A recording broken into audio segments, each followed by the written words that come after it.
Assalamualaikum, saya Muhammad Izzat bin Osman, nombor matrik 266647.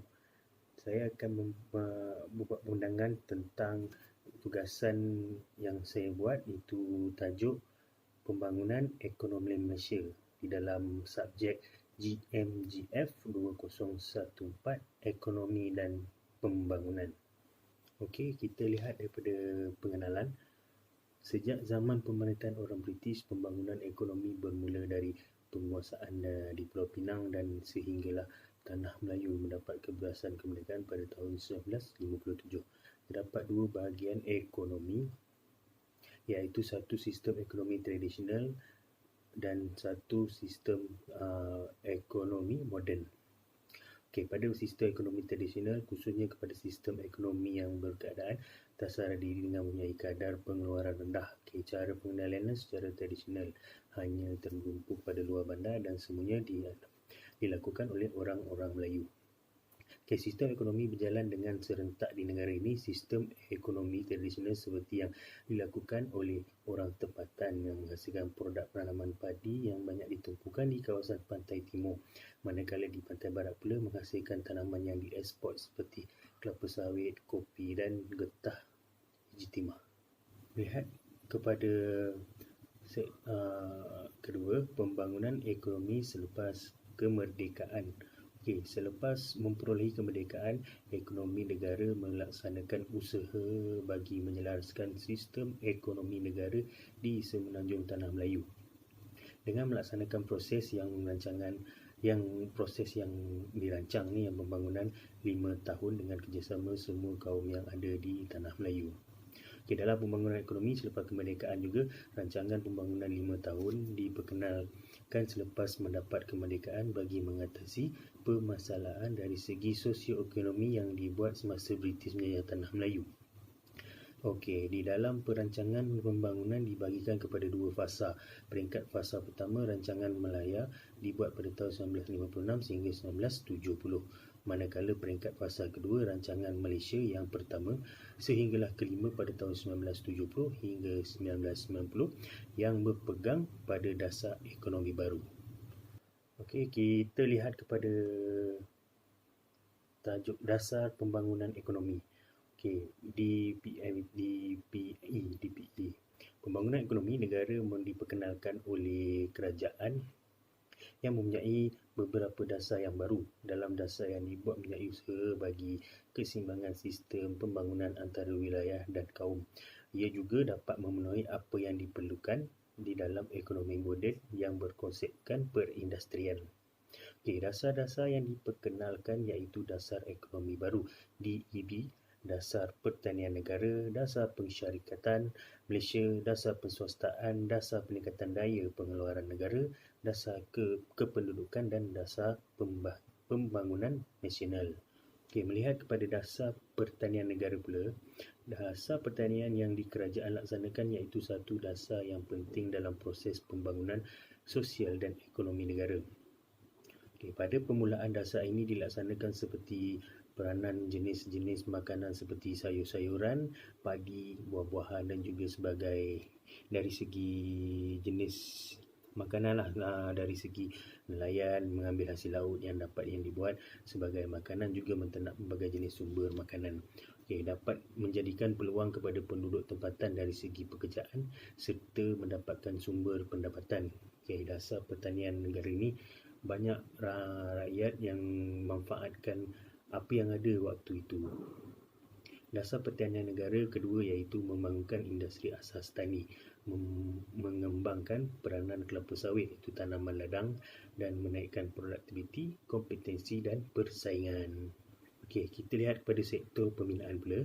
Salah satu produk kewangan yang boleh menjana pendapatan pasif ialah hartanah yang merupakan sebahagian daripada industri pembinaan dan termasuklah penginapan. Taraf pendidikan Malaysia juga diiktiraf sebagai antara yang tertinggi di Asia Tenggara waktu itu. Malaysia mempunyai sistem infrastruktur antarabangsa yang komprehensif termasuk lebuh raya, LRT, MRT, lapangan terbang antarabangsa Kuala Lumpur iaitu KLIA dan pelabuhan Kelang. Matlamat Malaysia di bawah program transformasi ekonomi ETP. adalah untuk menjadikan hub utama bagi perdagangan dan kewangan antarabangsa. Salah satu projek itu kita tengok pada Tun Razak Exchange TRX. Menarik pelaburan dari dengan projek itu dapat menarik pelaburan dari negara lain dan mengukuhkan lagi kedudukan Kuala Lumpur sebagai pusat kewangan bertaraf dunia di antarabangsa di dunia. Seterusnya kita lihat kepada model ekonomi baru. Di dalam model ekonomi baru ni diperkenalkan bertujuan untuk meningkatkan pendapatan rakyat dan memacu ekonomi negara ke arah pembangunan menjelang 2020. Dia juga menghapuskan kemiskinan dan menangani ketidaksamaan pendapatan tanpa mengira kaum. Tanpa ada perbezaan kaum, dia membagi sama rata ataupun yang adil. Berfungsi sebagai asas peralihan Malaysia daripada negara berpendapatan sederhana kepada negara berpendapatan tinggi.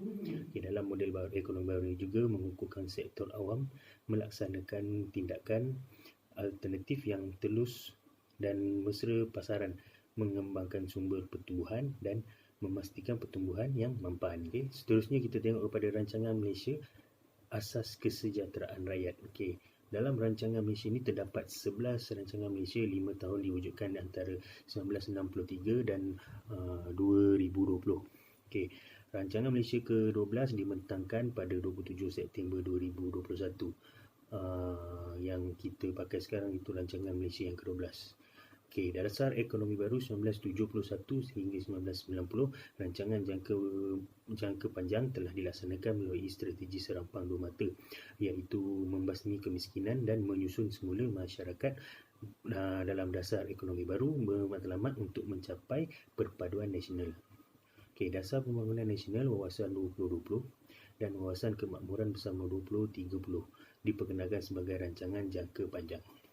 Dalam perancangan Malaysia juga ia memanfaatkan pembangunan tanah wakaf, tanah rezerv Melayu dan kawasan tumpuan pembangunan iaitu atau perancangan guna tanah akan memberikan keutamaan kepada pembaharuan bandar dan pembangunan berorientasikan transit.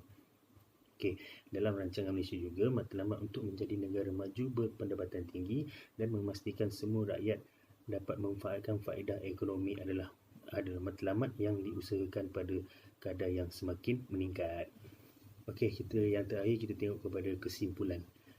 Kerajaan kita telah mengambil tindakan yang serius untuk meningkatkan ekonomi negara kita. Kadar kemiskinan dan pendapatan negara yang turun naik menunjukkan dasar kerajaan Malaysia berjaya memajukan ekonomi negara. Setiap pihak akan dilayan secara adil, nilai kemanusiaan akan ditekankan dan kaum yang berbeza akan menerima dasar ini. Dan akhir sekali, aktiviti ekonomi akan terus disokong oleh penyediaan infrastruktur berkualiti tinggi yang meningkatkan ketersambungan, kecekapan dan daya tahan. Apa yang kita dapat daripada pembangunan yang kita buat ni, ia menaikkan lagi pembangunan ekonomi dalam negara Malaysia. Itu saja dari saya. Sekian, terima kasih.